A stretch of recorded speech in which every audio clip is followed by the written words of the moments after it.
Hello दोस्तों, मैं सिम्पी वर्मा आप सभी लोग का मिशन रोजगार परिवार में हार्दिक स्वागत करती हूँ। दोस्तों, आप लोग कैसे हैं?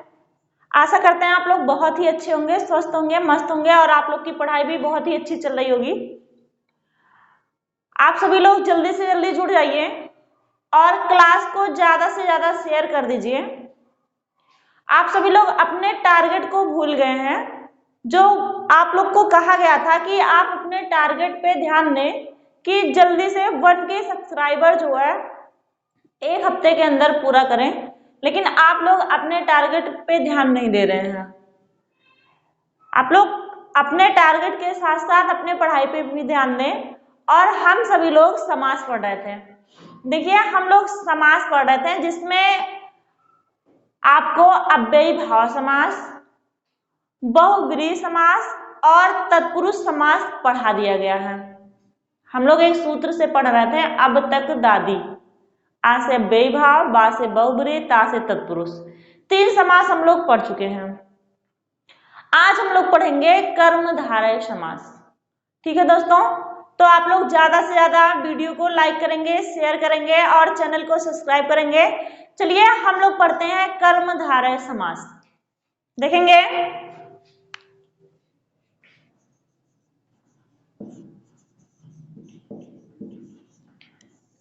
कर्मधारय समास। ध्यान देंगे सभी। इस समास में विशेषण विशेष्य और उपमेय उपमान से युक्त कर्मधारय समास कहलाता है। कह रहे हैं इस समास में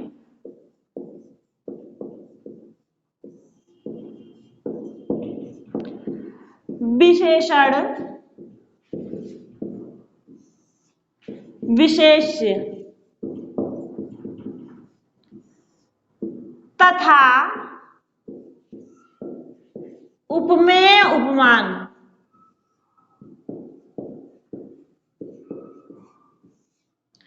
उपमेय उपमान आए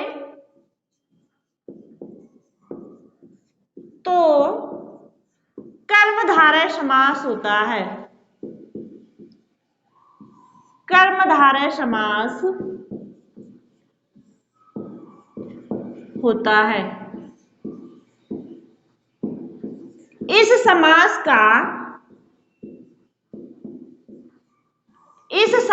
का उत्तर पद प्रधान होता है। उत्तर पद प्रधान होता है। यह समास तत्पुरुष समास के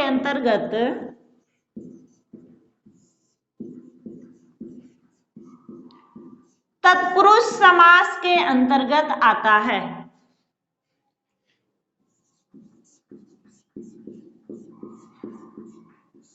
अंतर्गत आता है। ध्यान देंगे, यह समास तत्पुरुष समास के अंतर्गत आता है, यह आपको पहले बता दिया गया है। कह रहे हैं इस समास का उत्तर पद प्रधान होता है, यह भी आपको बताया गया है। उत्तर माने बाद वाला पद। लेकिन आपको अभी तक विशेषण और विशेष्य, उपमेय और उपमान, ये चीजें समझनी है कि विशेषण विशेष्य क्या होता है, उपमेय उपमान क्या होता है। समझ में आई बात? हम सबसे पहले देखेंगे विशेषण। देखिए, विशेषण उसे कहते हैं कि जिस व्यक्ति, वस्तु, स्थान की विशेषता बतलाई जाए। तो हम लिख लेंगे जिसकी विशेषता बताई जाए।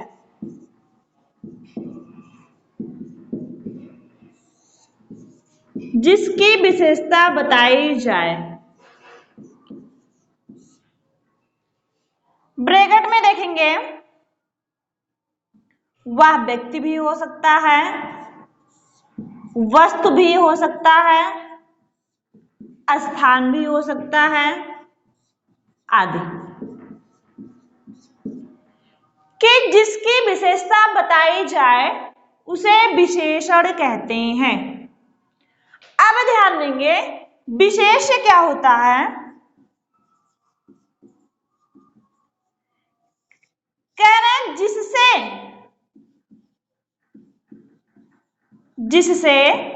विशेषण की तुलना की जाए, जिससे विशेषण की तुलना की जाए वो क्या होता है, विशेष्य होता है।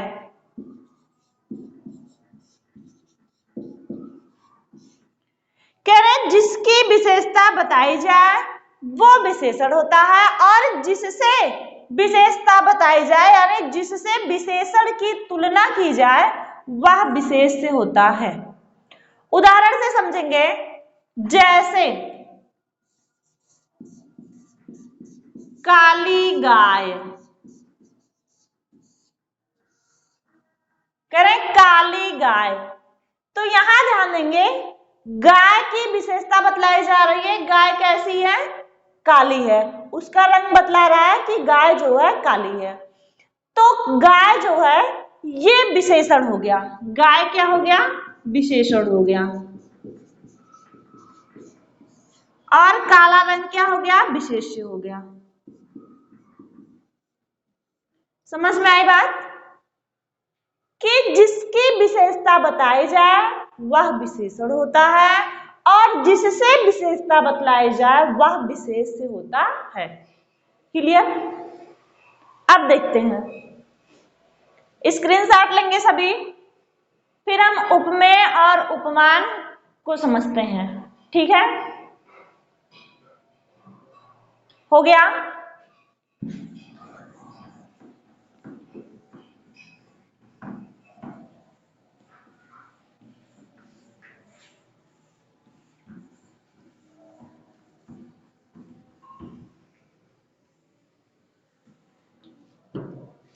देखिए अगले दिन डालेंगे उपमेय उपमान, समझेंगे हम उपमेय उपमान। उपमेय यानी जिसकी तुलना की जाए, जिसकी तुलना की जाए।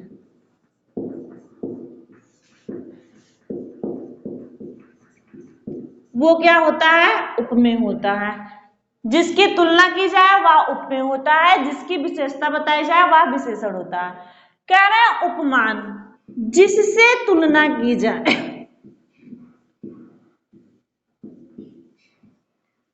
जिससे तुलना की जाए। उदाहरण से समझेंगे,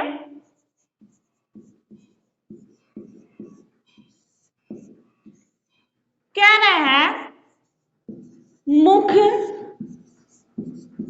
चंद्रमा के समान, चंद्रमा के समान सुंदर है। मुख चंद्रमा के समान सुंदर है। अब ध्यान देंगे इसमें किसकी जो है तुलना की जा रही है, आप लोग बताएंगे। कह रहे हैं मुख, मुख जो है यह किसके समान है, चंद्रमा के समान है। तो हमारे मुख की तुलना किससे की जा रही है, चंद्रमा से। अब आप लोग हमारा ना लीजिएगा, अपना लीजिएगा, ठीक है।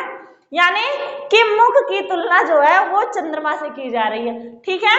तो मुख जो है ये क्या हो गया, उपमेय हो गया। मुख क्या हो गया, उपमेय हो गया। क्यों, क्योंकि मुख की तुलना की जा रही है, और किससे की जा रही है, चंद्रमा से की जा रही है। चंद्रमा क्या हो गया, उपमान हो गया। परिभाषा देखेंगे, जिससे तुलना की जाए, यानी उपमेय की तुलना जिससे की जाए वह उपमान होता है। समझ में आई बात? और देखिए जिस गुण, दोष, दशा, अवस्था को लेकर तुलना की जाए वो साधारण धर्म होता है। हम ये आपको बताएंगे जब अलंकार पढ़ाएंगे इसके बाद कि साधारण धर्म क्या है, वाचक शब्द क्या है। अभी हम आपको केवल उपमेय और उपमान बता रहे हैं। एक चीज और समझेंगे, जो प्रस्तुत हो, जो हमारे सामने प्रस्तुत हो उसे उपमेय कहते हैं। जो अप्रस्तुत हो यानी हमसे दूर हो उसे उपमान कहते हैं। जो विशेषण है, विशेषण हमेशा प्रस्तुत रहता है और विशेष्य हमेशा अप्रस्तुत रहता है। देख लीजिए, विशेषण, प्रस्तुत, उपमेय, ये एक चीज हो गया, और विशेष्य और अप्रस्तुत और उपमान ये एक चीज हो गया। ध्यान देंगे, हम प्रस्तुत अप्रस्तुत से इस प्रकार देखेंगे, जैसे हम कह रहे हैं मुख चंद्रमा के समान सुंदर है, तो मुख हमारे सामने प्रस्तुत है, चंद्रमा हमसे दूर है, तो मुख जो है हमारा उपमेय हो जाएगा और चंद्रमा उपमान हो जाएगा। हम उदाहरण से देखेंगे, मिटाई से स्क्रीनशॉट लेंगे सभी लोग।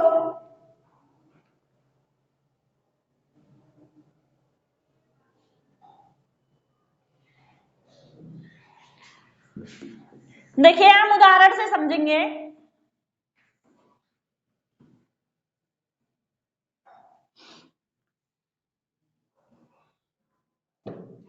एक तरफ लिखेंगे सामासिक पद, सामासिक पद, एक तरफ लिखेंगे विग्रह पद, विग्रह पद। देखेंगे, कह रहे हैं काली मिर्च, सामासिक पद में क्या हो गया, काली मिर्च, और विग्रह पद में क्या हो जाएगा, काली है जो मिर्च, काली है जो मिर्च। ध्यान देंगे, इसमें देखिए मिर्च की विशेषता बतलाई जा रही है काले रंग से। मिर्च जो है ये विशेषण है और काली जो है ये विशेष्य है। कह रहे हैं मिर्च कैसी है, काली है, तभी हम उसे क्या कह रहे हैं, काली मिर्च। समझ में आई बात? आगे बढ़ते हैं। कह रहे हैं नील गगन, अगला उदाहरण है नील गगन। गगन कैसा है, नीला है, तो इसका विग्रह हो जाएगा कि नीला है जो गगन। क्या हो जाएगा, नीला है जो गगन।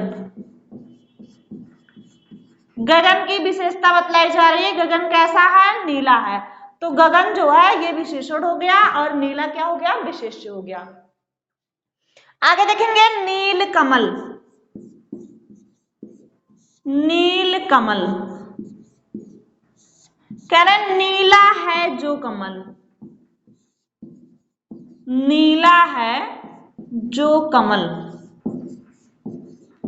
कमल कैसा है, नीला है, तो कमल की विशेषता बतलाई जा रही है, कमल नीला है, तो कमल जो है ये विशेषण हो जाएगा और नीला जो है वो विशेष्य हो जाएगा।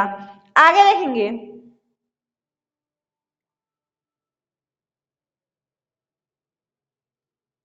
समझ में आया ये? अगला उदाहरण देखेंगे नीलाकाश, नीलाकाश,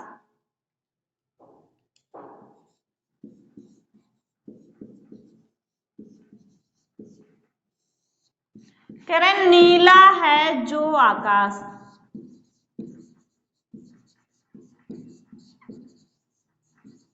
नीला है जो आकाश।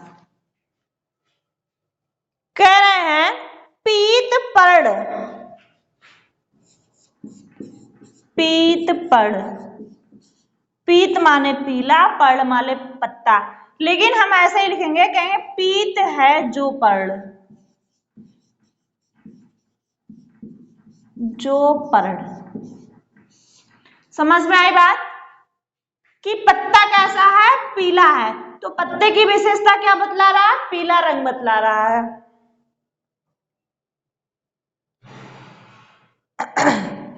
आगे देखेंगे, जैसे दुरात्मा, दुरात्मा, इसमें देखिए इसका हो जाएगा दुर उपसर्ग हो जाएगा, दुर माने बुरा। समझ में आई बात? कह रहे हैं कि बुरा है जो आत्मा, बुरा है जो आत्मा, दिख रहा है? हाँ, कह रहे हैं बुरा है जो आत्मा। आगे देखेंगे, जैसे सज्जन,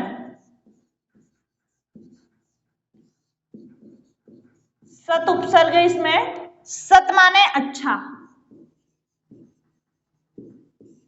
कह रहे हैं अच्छा है जो जन,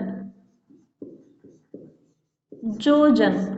आगे देखेंगे, कह रहे हैं दुर्जन,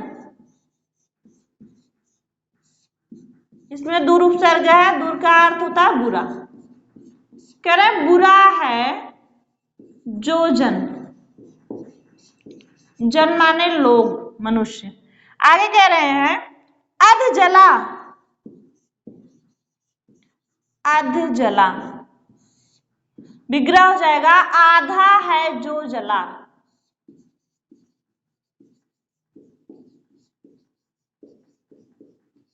आधा है जो जला।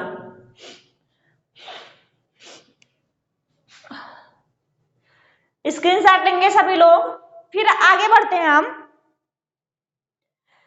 आप लोग नोट लिखेंगे कि निम्नलिखित उपसर्गों के योग से निर्मित शब्दों में कर्मधारय समास होता है। कुछ ऐसे उपसर्ग हैं कि जो आपके सामने आएंगे तो वहां हमेशा कर्मधारय समास ही होगा, ठीक है? नोट में लिखेंगे,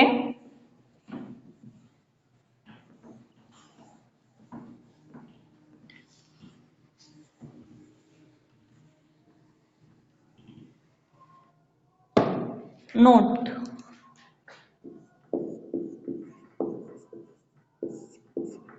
लिखेंगे निम्नलिखित उपसर्गों के योग से निर्मित, निम्नलिखित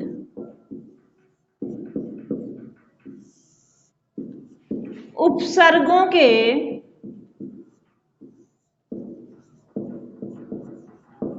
योग से निर्मित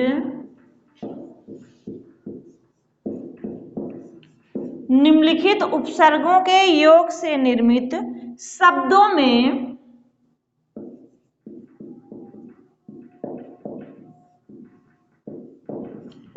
कर्मधारय समास होता है। कर्मधारय समास होता है, कर्मधारय समास होता है। क्लियर?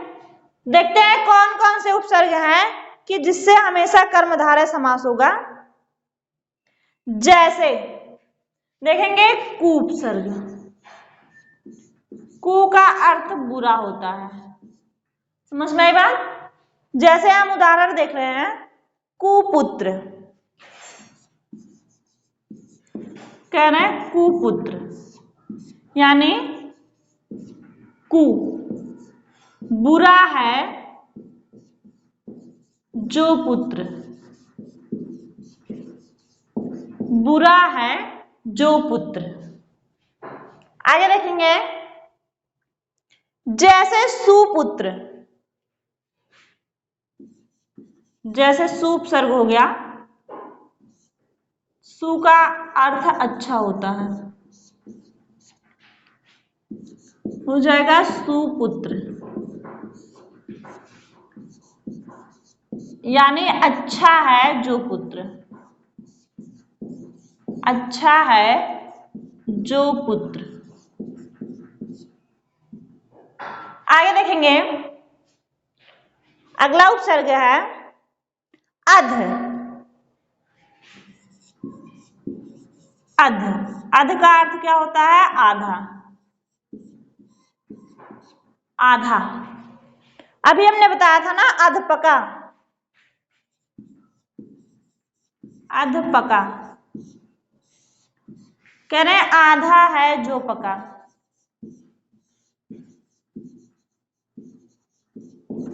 आधा है जो पका। आगे देखेंगे, एक उपसर्ग और है दूर। दूर का अर्थ भी बुरा होता है। उदाहरण देखेंगे, जैसे दुराचार।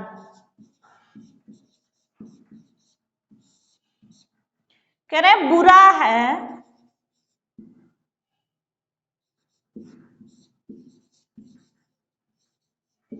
जो आचार। ये खाने वाला आचार नहीं है, ठीक है, वो अचार होता है, आचार नहीं होता। समझ में आई बात?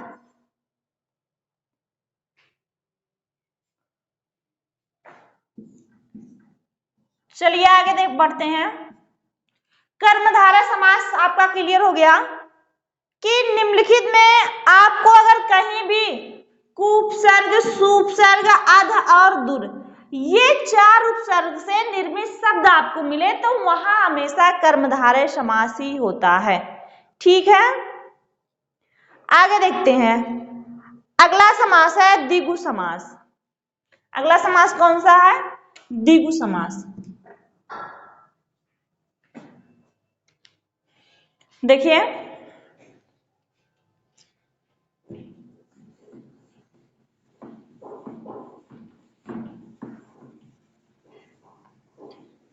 द्विगु समास।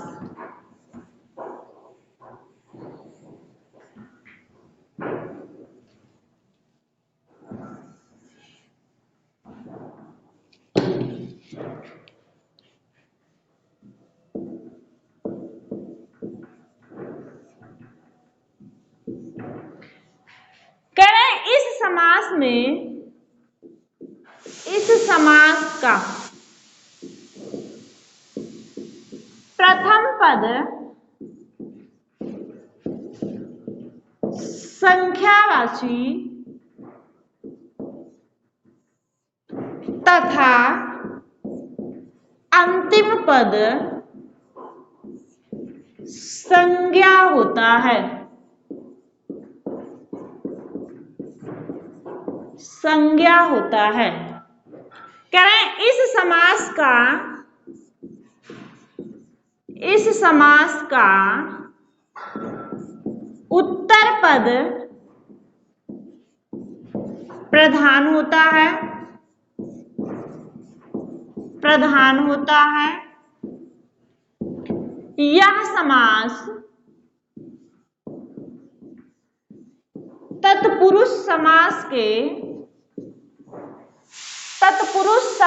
के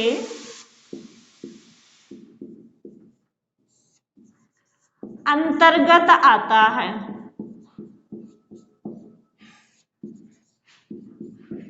अंतर्गत आता है। कह रहे हैं इस समास का प्रथम पद संख्यावाची होता है और अंतिम पद क्या होता है? संज्ञा होता है। क्लियर? सभी लोग स्क्रीनशॉट लेंगे इसका। कह रहे हैं इस समास का प्रथम पद संख्यावाची तथा अंतिम पद संज्ञा होता है और यह जो है इस समास का उत्तर पद प्रधान होता है। यह जो है तत्पुरुष समास के अंतर्गत आता है। देखेंगे इसके उदाहरण।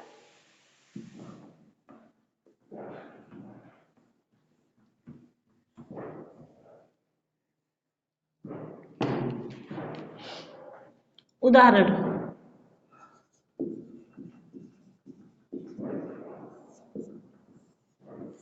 जैसे चौराहा। कहना चार राहों का समाहार। चार राहों का समाहार, ये ध्यान देंगे हमेशा। ये इसका प्रथम पद क्या है? संख्यावाची। कह रहे चार राहों का समाहार। जैसे तिराहा। तिराहा कह रहे तीन राहों का तीन राहों का समाहार। तीन राहों का समाहार, जैसे त्रिभुज। त्रिभुज कह रहे तीन भुजाओं का, तीन भुजाओं का समूह या समाहार, कुछ भी लिख सकते हैं। तीन भुजाओं का समूह। कह रहे षटकोण। षटकोण कह रहे हैं कि षटकोणों का समाहार। षट माने 6 होता है। षटकोणों का समाहार।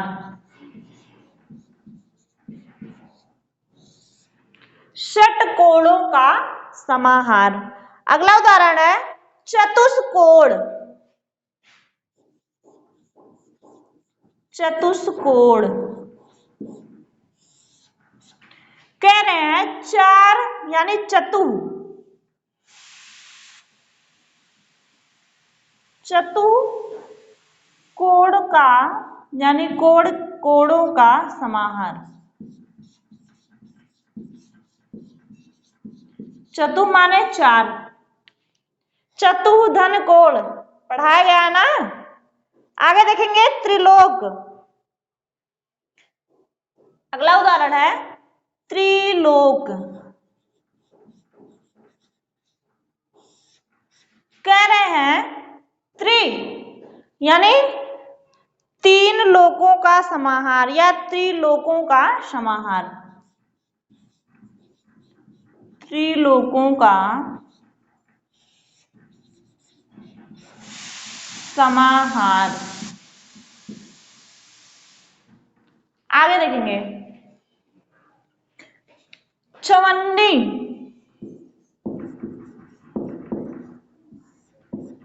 चवन्नी 4 आनों का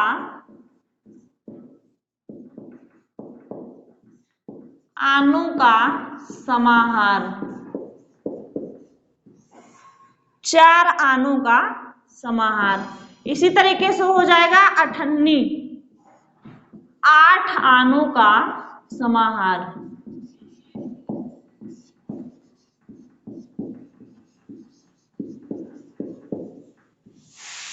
8 आनों का समाहार। आगे देखेंगे शतक। 100 वर्षों का समाहार। ध्यान देंगे, कह रहे जिस समास का प्रथम पद संख्यावाची हो और अंतिम पद संज्ञा हो वहां द्विगु समास होता है। क्लियर। आगे देखते हैं, नोट डालेंगे कि निम्नलिखित शब्दों में द्विगु व बहुब्रूही दोनों समास है, तो विकल्प में आप क्या लगाएंगे। यदि आपके विकल्प में कुछ शब्द ऐसे दे दें जिसमें बहुब्रीहि और द्विगु दोनों समास हो। अभी तो हमने बताया कि जहां संख्यावाची होगा वहां द्विगु समास, लेकिन अभी कहते हैं त्रिनेत्र, 3 नेत्रों का समाहार, तो वहां तो हमने बहुब्रीहि समास बताया ना। तो उसमें अभी हम आपको लिखवा दे रहे हैं कि कौन से ऐसे शब्द हैं जिसमें यदि विकल्प में दोनों रहे तो बहुब्रीहि समास ही लगाया जाएगा। ठीक है।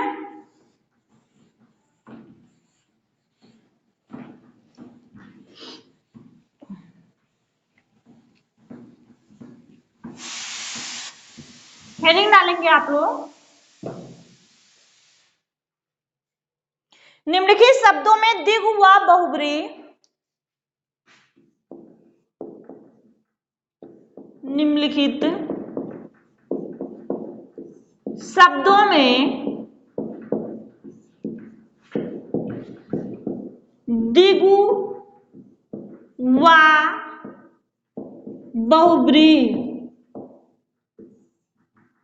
निम्नलिखित शब्दों में द्विगु व बहुब्रीहि दोनों समास हैं। दोनों समास हैं। यदि विकल्प में दोनों हो तो, यदि विकल्प में दोनों हो तो बहुब्रीहि समास लगाएंगे या बहुब्रीहि समास होगा। ठीक है, कह रहे हैं यदि विकल्प में दोनों हो तो बहुब्रीहि समास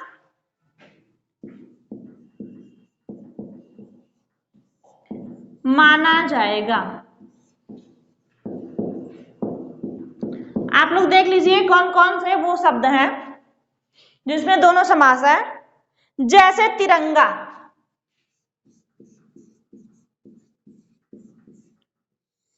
तिरंगा का मतलब भारतीय ध्वज। हम कोई भी 3 रंग लेकर के उसे तिरंगा नहीं कह सकते। ठीक है, तो तिरंगा क्या हो जाएगा? भारतीय ध्वज। जैसे चौपाई, चौपाई क्या हो गया? ये छंद जिसमें 16-16 मात्राएं होती हैं। जैसे चौपाया,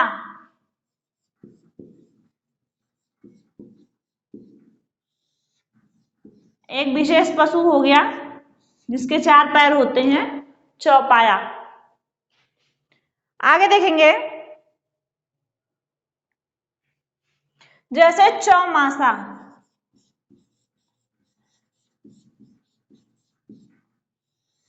तो क्या हो जाएगा? वर्षा ऋतु के 4 महीने।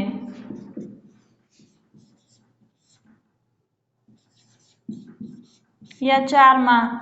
हम हर एक महीने को ऐसे ले करके, जैसे जनवरी, फरवरी, मार्च, अप्रैल, ऐसे ले करके हम उसे चौमासा नहीं कह सकते। जो वर्षा ऋतु के 4 महीने होते हैं उन्हें विशेषकर चौमासा कहा जाता है। तो इसलिए इसमें बहुब्रीहि और द्विगु दोनों समास है। लेकिन जब भी परीक्षा में पूछा जाए तो हम बहुब्रीहि समास लगाएंगे। ठीक है,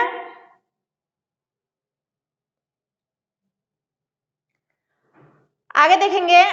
हमारा द्विगु समास कंप्लीट होता है। हम इसके बाद पढ़ते हैं द्वंद्व समास। कौन सा समास? द्वंद्व समास।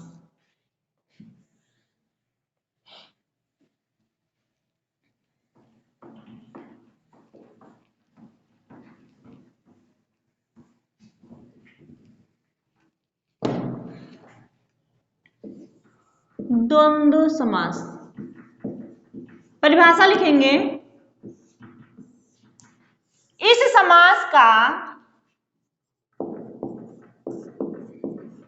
समास का दोनों पद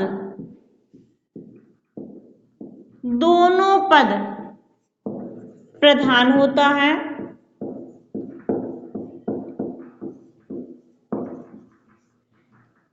दोनों पद प्रधान होता है।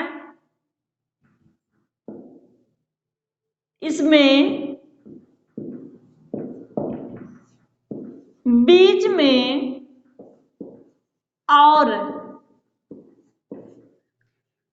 छिपा होता है, और छिपा रहता है, तथा प्रायः इसमें दोनों पद विलोम होते हैं। विलोम होते हैं। उदाहरण देखेंगे। प्रायः इसमें दोनों पद विलोम होते हैं। जैसे राम श्याम,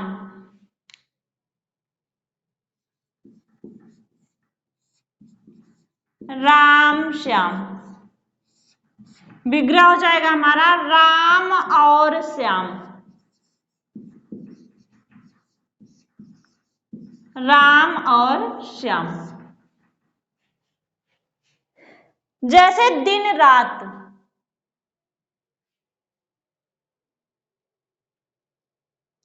जैसे राधा कृष्ण, राधा कृष्ण, राधा और कृष्ण,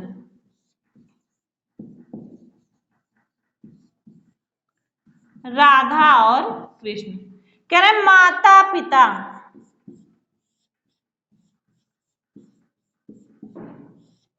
माता और पिता।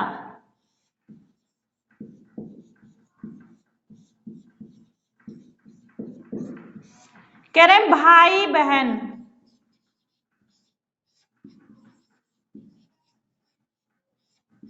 भाई और बहन,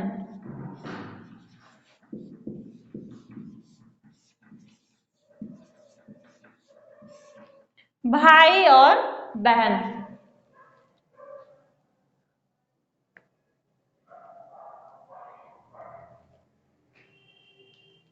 जैसे आय व्यय,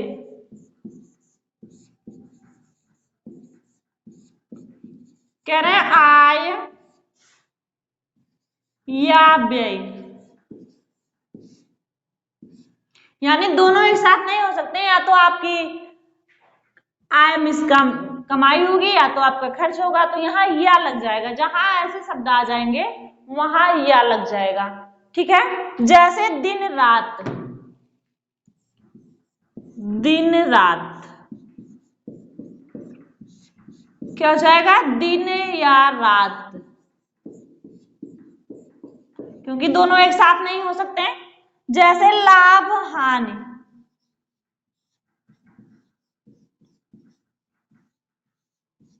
लाभ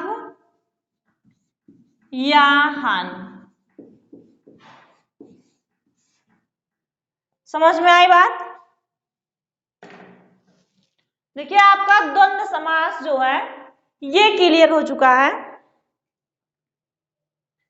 कह रहे हैं इस समास का दोनों पद प्रधान होता है, यानी दोनों का उतना ही महत्व होता है। जितना महत्व राम का है उतना ही महत्व श्याम का है, जितना राधा का है उतना ही कृष्ण का है, जितना माता का है उतना पिता का है। तो इस समास में दोनों पद प्रधान होते हैं, इसके बीच में और छिपा रहता है तथा प्रायः इसमें दोनों पद विलोम होते हैं। ठीक है। आपका ये जो है द्वंद्व समास जो है ये क्लियर है। देखिए द्वंद्व समास जो है इसके 3 प्रकार बताए जाते हैं। एक इतरेतर द्वंद्व, समाहार द्वंद्व और एक शेष द्वंद्व, जिसमें सभी उदाहरण प्रायः ऐसे ही बताए जाते हैं। और कभी भी आपसे परीक्षा में पूछे कि द्वंद्व समास के कितने प्रकार हैं तो आप 3 बताएंगे। उससे ज्यादा अंदर से क्वेश्चन आपके परीक्षाओं में नहीं पूछा जाएगा। ठीक है दोस्तों। देखिए कल जो है हम सभी लोग फिर मिलेंगे नए टॉपिक के साथ, जिसमें हम लोग पढ़ेंगे अलंकार। कल हम लोग अलंकार पढ़ेंगे और इसके पहले हमने वर्णमाला, संधि और समास 3 टॉपिक हम लोग पढ़ चुके हैं, जिसमें हमारे तीनों टॉपिक जो है ये कंप्लीट हो चुकी है। तो हम सभी लोग जो है कल पढ़ेंगे नए टॉपिक के साथ। मिलते हैं 8 बजे अलंकार के साथ। आप सभी लोग वीडियो को शेयर नहीं कर रहे हैं और बहुत कम लोग पूरी वीडियो देख रहे हैं। तो यदि आपको वीडियो समझ में ना आ रही हो तो भी आप कमेंट करके बताइए कि ये चीज आपको समझ में नहीं आ रही है। आप लोग कुछ भी नहीं बताते कि हाँ मैम समझ में आ रहा है या नहीं आ रहा है, या आपको दोबारा पढ़ाया जाए कोई चीज। तो आप लोग जो है वीडियो को पूरा देखा कीजिए। जब तक आप वीडियो को पूरा नहीं देखेंगे आपको समझ में नहीं आएगा। आप आ करके क्लिक करके और चले जाते हैं, इससे कोई मतलब नहीं है। अगर आपको पढ़ना है, लाइफ में कुछ बनना है, तो आप लोग अभी से मेहनत करना शुरू कर दीजिए, क्योंकि कंपटीशन इतना ज्यादा है इस समय। अगर 3000 आपकी वैकेंसी आती है तो 30 लाख फार्म भरते हैं उसमें। हर कोई चाहता है कि हमें सरकारी नौकरी मिले, लेकिन हर कोई सरकारी नौकरी पाने के लिए पढ़ना नहीं चाहता, मेहनत नहीं करना चाहता। तो ये आप लोग की कमियां हैं थोड़ी सी। बाकी मिलते हैं हम लोग कल फिर जो है डेली 8 बजे। दोस्तों आप सभी लोग अपनी पढ़ाई कीजिए, तब तक के लिए गुड नाइट।